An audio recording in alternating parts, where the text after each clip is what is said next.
వందే భారత్ ఇది ప్రస్తుతం దేశంలో పరిచయం అవసరం లేని పేరు. కేంద్ర ప్రభుత్వం దేశవ్యాప్తంగా అనేక ప్రాంతాలకు ప్రవేశపెట్టిన హై స్పీడ్ రైళ్లే ఈ వందే భారత్ రైళ్లు. ప్రస్తుతం దేశంలో ఈ రైళ్ల హవా కొనసాగుతుంది.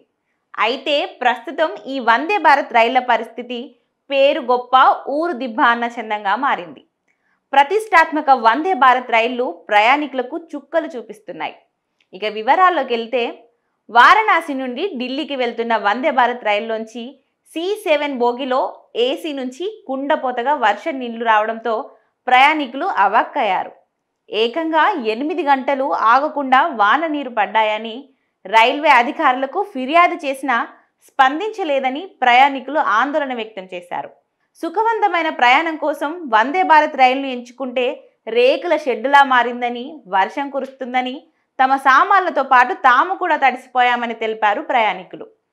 ప్రయాణ సమయం మొత్తం నిలబడే ఉన్నామని, తమ టికెట్ డబ్బులు రిఫండ్ చేయాలని వినియోగదారుల ఫోరంలో ఫిర్యాదు చేశారు బాధితులు.